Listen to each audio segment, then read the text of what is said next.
So who did you interview with at WWE? Kevin Dunn, or was it, or No, was and it? here's a great story that now you mentioned Kevin Dunn. I interviewed with Flip and Vince, and that was Oh, it. And less than 1 month in, I'm in New York City. I'm working on the first ever opening for Monday Night Raw, and Kevin Dunn calls me and says, "David, Flip gone, John so and so gone, Jane Doe gone." And it seemed like a scene from The Godfather 1 when like Al Pacino was whacking off everybody that betrayed him. yeah. And Kevin Dunn says, "Well, if I had my way, you'd be done too. But Vince wants to give you a chance, so this opening for Raw better be effing good," and hung up the phone. And I'm like, "Oh geez, can I get my job at NBC back?" This does not sound very good Yeah. whatsoever. Yeah. Because What the 20 hell? people I knew there all got fired on the same day. You said, "Did I have any pressure?" And I said, "Not after the first Raw opening." I did with the Super Bowl, a little bit. But then Right. once I got that idea in like one day, it's like, "Oh, this is going to be fun. It's going to be a blast." And I think it was voted the top, number 5 spot by some magazine company that rates like TV ads during the Super Bowl. Well, it's, They're to number me, 5 out of 100 and something that aired in the Super Bowl game. it was number one. I mean, I love that Yeah. spot. That's such a good creative spot and an awesome way to showcase WWE and all the wrestlers. Obviously, not just McMahon. I mean, Yeah. all the wrestlers. It was a great Yeah. showcase. Yeah. And so the following year, we did 3 spots for the Super Bowl.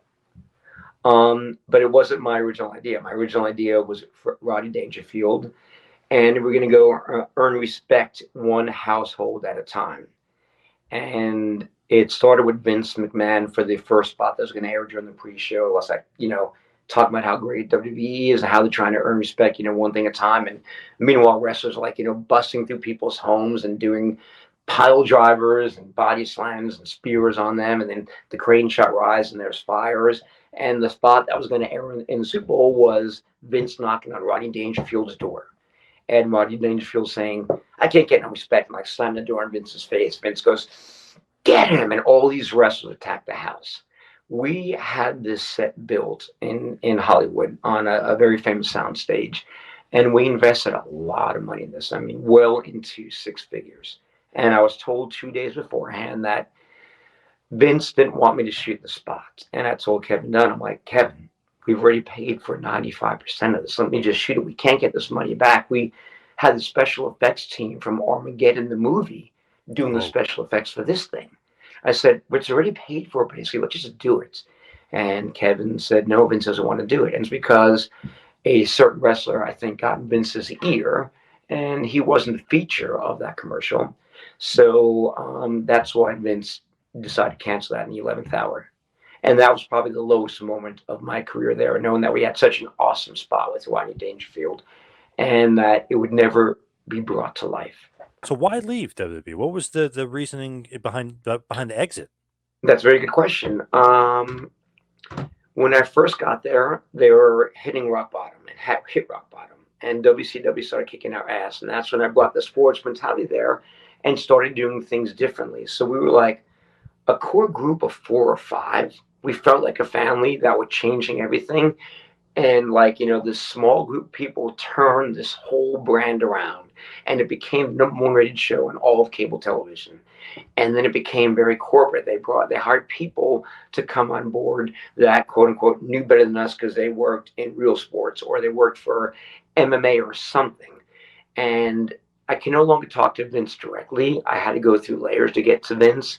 I felt disconnected since when we went corporate, they became very conservative. They didn't want me to do any cutting edge ideas or like controversial things. They wanted to rein me back in and take my R-rated stuff away and make it PG. They wanted to sanitize everything. So this small group built this great phenomenon, and then all these people come on board and think they know better than us, and we felt like we were no longer part of the creative process. We felt like we were beneath these people. So I lost my appetite for that because I felt like I couldn't do and unleash the creativity I have within me out there, and just became very unsatisfying. It took me about a year to make the decision to finally leave, but I finally did because my heart was telling me I need a break. I don't know why. I just need a break right now. I need to go somewhere. When you look at it too, you can't take creative juices out of the guy who's making all these awesome videos and just, he's like a ball of creativity. You can't poke the balloon Well, and make it burst. they did. Here's one example. I was doing a 30-second commercial for WrestleMania, and these experts said, let's add a bonus added thing, like buy WrestleMania, and you get this free bandana, with the Undertaker's logo on that. And I fought this and lost because I have 30 seconds. The tag page is 6 seconds. This bonus added thing is another 9 seconds. I now have 13 or 14 seconds to like convey emotion in a promo, which you can't do. But B, it's like, so you're telling the viewer that WrestleMania isn't good enough, that if you buy it, you're going to get this bandana as well? I mean, to me, that was like crazy. It's Right. like you're basically diminishing WrestleMania. Okay, you're not sure if you want to buy it? Well, if you do, you get this free headband or bandana. And it's just like, that blew my mind away. And I fought that and I lost every time to the corporate people that were now running the show. Seems like WrestleMania's got to sell itself. You shouldn't be giving away It freebies. sells itself. You don't need to put anything on there. You don't need to say, buy it and get this free, bottle of water with, your purchase or whatever. Yeah. It's WrestleMania, for crying out Yeah. loud. Yeah, it was like WCW in its dying days. If you bought the pay-per-view, sometimes they'd send you a T-shirt, I remember. Yeah. And you have to send what size T-shirt you wanted. It's like, well, WWF didn't have to do that because you're ordering every pay-per-view because, they're kicking ass and taking names. True. So when like I guess you decide like, okay, I'm done with wrestling, or do you immediately jump to TNA, or does TNA immediately try to get you as soon as you're a free agent? I told Kevin Dunn that I wanted, excuse me, that I need a sabbatical. And he goes, for how long? And he thought I was joking at first. So for the first 2 minutes, I thought I was joking. I said, I'm serious. I need that break. And he says, okay, I'll give you 90 days. You can have 3 months off. We'll pay you. And I said, Kevin, you can't give me a date because I'll be counting down 90, 89, 88, 87.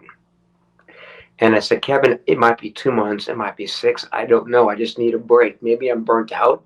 Maybe I'm not happy with the way the company is right now structured, but I just need a break.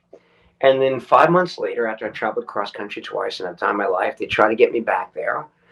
And Kevin offered me a bunch of things that were working for John Gaburek, who was, now above me. He was below me before I left there. And I said, I'll make you a deal. Let me come back in part time. And by part time, I mean, let me work 2 weeks a month, or let me work 6 months on a special project or something. So it's not those 70 hour weeks again. And Kevin Dunn said, nope, it's full time or it's no time. I said, I can't commit to full time right now. He said, I guess it's no time then. Let's have some fun. Let's go out drinking. And then I wrote a book in North Carolina, just like 1 year in right now. And Jeff Jarrett called me and he said, David, I heard you traveled across this country twice. And I said, yes. He goes, have you been to Nashville? And I said, never. And he goes, come Monday, we'll talk, we'll have lunch. And you can check Nashville off your box of all the cities you've seen. So I went there and I saw the passion on Jeff's sleeve. He wore his heart right there. And I knew that he wanted me to join. So I made a deal with Jeff where I would join just for 3 months to help them launch their first monthly pay-per-view Victory Road, because back then they were doing those Wednesday night specials for $9.95. This was them transitioning to the once a month 3 hour mega pay-per-views.